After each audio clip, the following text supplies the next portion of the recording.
The gift of the Magi $1.87. That was all. And 60 cents of it was in pennies. Pennies saved 1 and 2 at a time by bulldozing the grocer and the vegetable man and the butcher until one's cheek burned with the silent imputation of parsimony that such close dealing implied. 3 times Della counted it. $1.87. And the next day would be Christmas. There was clearly nothing left to do but flop down on the shabby little couch and howl. So Della did it. Which instigates the moral reflection that life is made up of sobs, sniffles, and smiles, with sniffles predominating. While the mistress of the home is gradually subsiding from the first stage to the second, take a look at the home. A furnished flat at $8 per week. It did not exactly beggar description, but it certainly had that word on the lookout for the mendicancy squad. In the vestibule below was a letterbox into which no letter would go, and an electric button from which no mortal finger could coax a ring. Also appertaining thereunto was a card bearing the name Mr. James Dillingham Young. The Dillingham had been flung to the breeze during a former period of prosperity when its possessor was being paid $30 per week. Now, when the income was shrunk to $20, the letters of Dillingham looked blurred, as though they were thinking seriously of contracting to a modest and unassuming D. But whenever Mr. James Dillingham Young came home and reached his flat above, he was called Jim and greatly hugged by Mrs. James Dillingham Young, already introduced to you as Della. Which is all very good. Delia finished her cry and attended to her cheeks with the powder rag. She stood by the window and looked out dully at a grey cat walking a grey fence in a grey backyard. Tomorrow would be Christmas Day, and she had only $1.87 with which to buy Jim a present. She had been saving every penny she could for 2 Henry, 100 selected stories months, with this result. $20 a week doesn't go far. Expenses had been greater than she had calculated. They always are. Only $1.87 to buy a present for Jim. Her Jim. Many a happy hour she had spent planning for something nice for him. Something fine and rare and sterling, something just a little bit near to being worthy of the honor of being owned by Jim. There was a pier-glass between the windows of the room.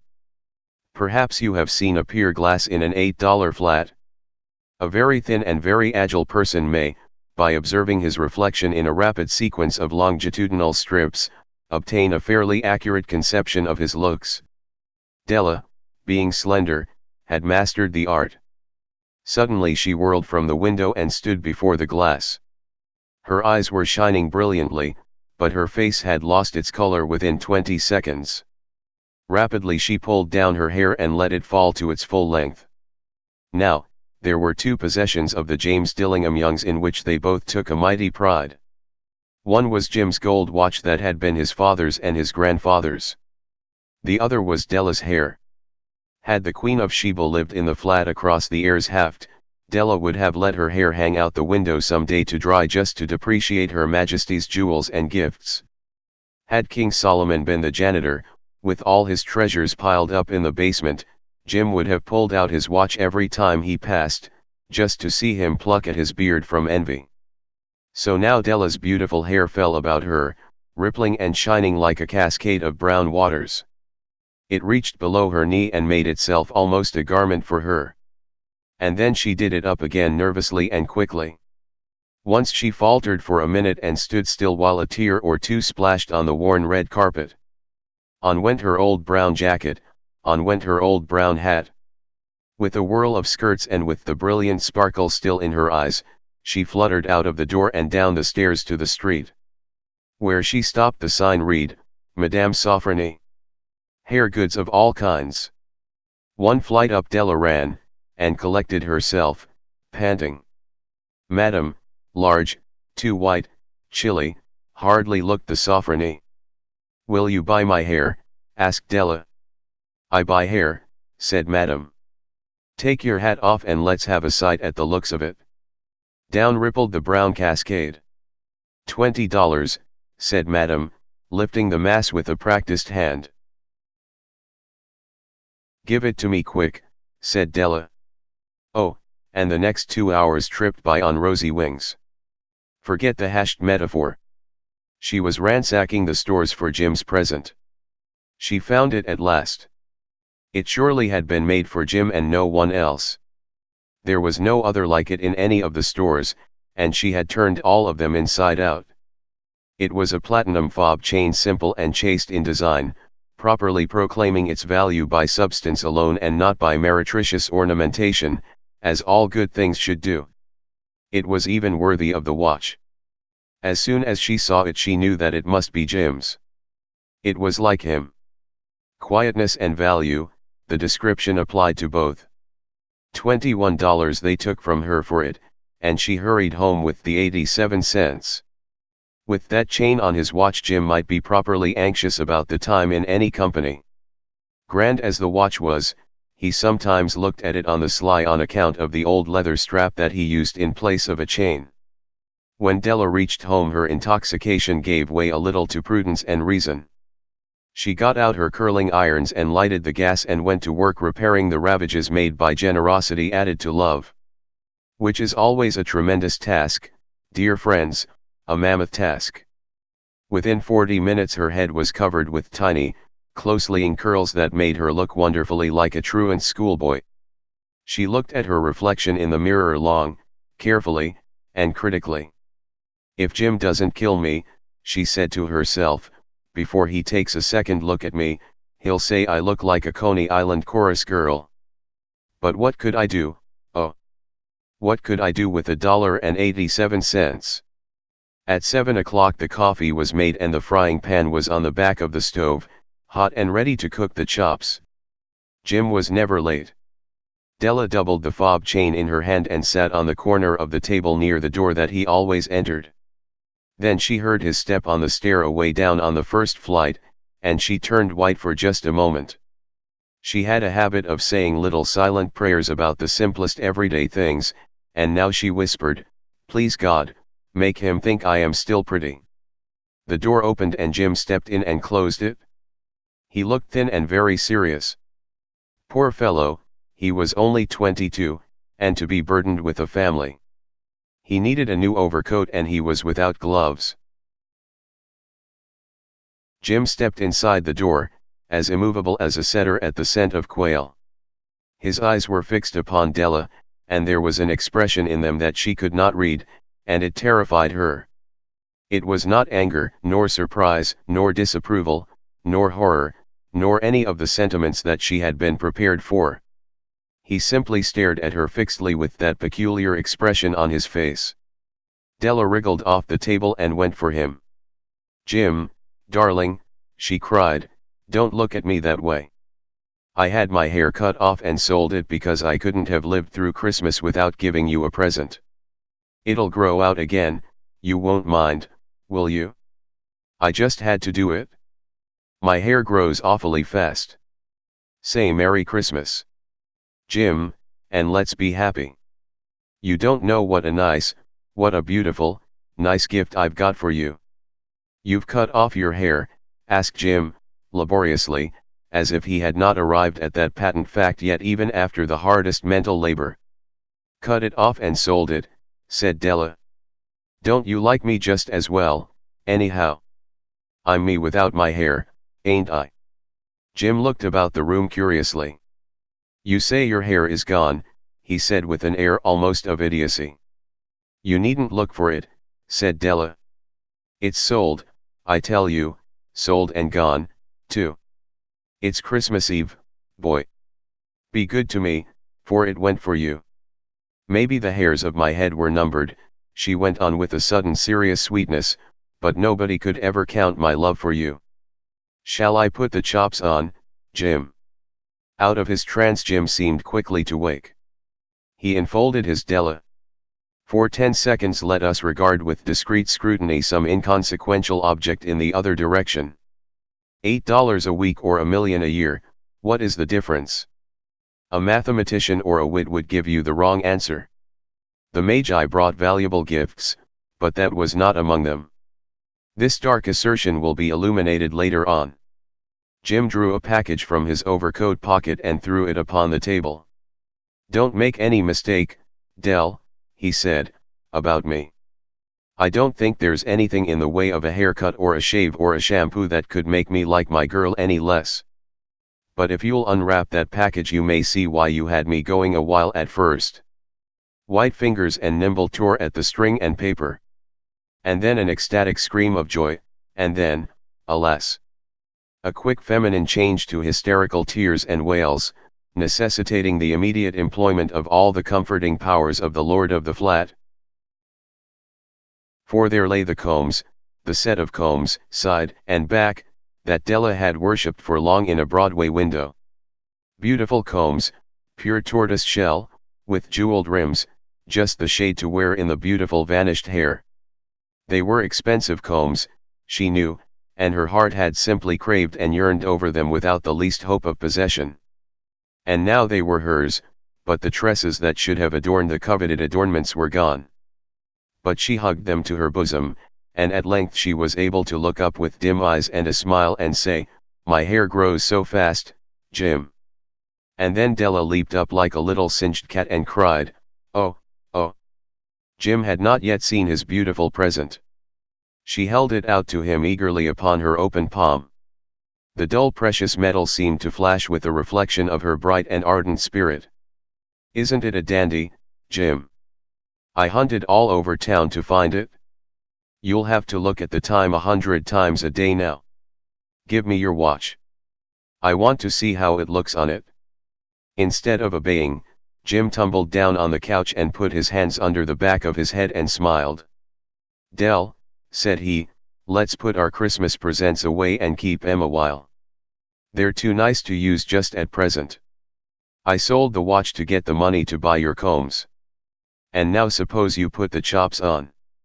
The Magi, as you know, were wise men, wonderfully wise men, who brought gifts to the babe in the manger. They invented the art of giving Christmas presents. Being wise, their gifts were no doubt wise ones, possibly bearing the privilege of exchange in case of duplication. And here I have lamely related to you the uneventful chronicle of two foolish children in a flat who most unwisely sacrificed for each other the greatest treasures of their house. But in a last word to the wise of these days, let it be said that of all who give gifts these two were the wisest. Of all who give and receive gifts, such as they are wisest. Everywhere they are wisest. They are the Magi. To a cosmopolite in a cafe at midnight. The cafe was crowded. By some chance the little table at which I sat had escaped the eye of incomers, and two vacant chairs at it extended their arms with venal hospitality to the influx of patrons. And then a cosmopolite sat in one of them, and I was glad, for I held a theory that since Adam no true citizen of the world has existed. We hear of them, and we see foreign labels on much luggage, but we find travelers instead of cosmopolites.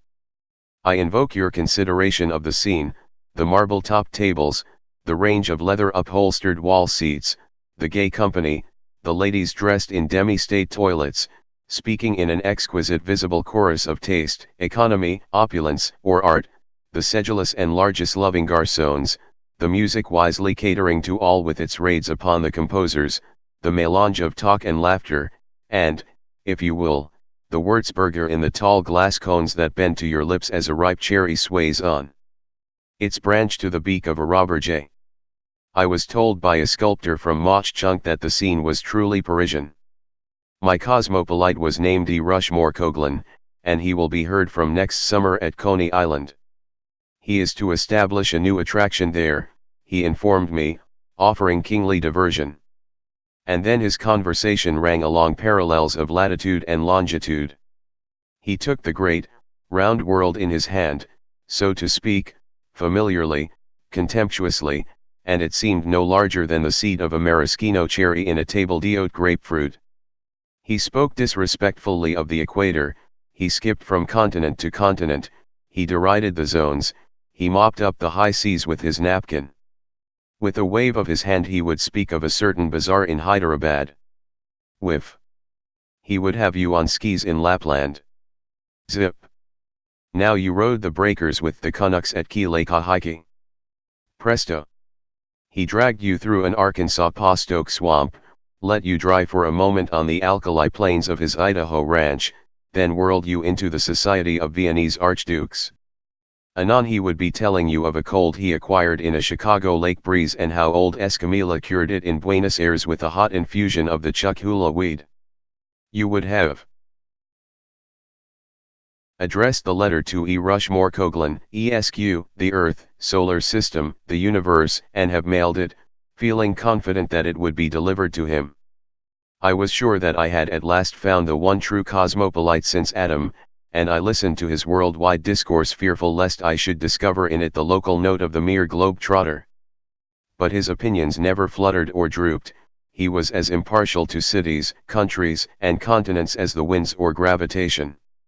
And as E. Rushmore Coghlan prattled of this little planet I thought with glee of a great almost cosmopolite who wrote for the whole world and dedicated himself to Bombay. In a poem he has to say that there is pride and rivalry between the cities of the earth, and that the men that breed from them, they traffic up and down, but cling to their city's hem as a child to the mother's gown. And whenever they walk by roaring streets unknown they remember their native city most faithful, foolish, fond, making her mere breathed name their bond upon their bond. And my glee was roused because I had caught Mr. Kipling napping. Here I had found a man not made from dust, one who had no narrow boasts of birthplace or country, one who, if he bragged at all, would brag of his whole round globe against the Martians and the inhabitants of the moon. Expression on these subjects was precipitated from E. Rushmore Coghlan by the third corner to our table. While Coghlan was describing to me the topography along the Siberian Railway the orchestra glided into a medley. The concluding air was Dixie, and as the exhilarating notes tumbled forth they were almost overpowered by a great clapping of hands from almost every table. It is worth a paragraph to say that this remarkable scene can be witnessed every evening in numerous cafes in the city of New York. Tons of brew have been consumed over theories to account for it. Some have conjectured hastily that all Southerners in town hie themselves to cafes at nightfall.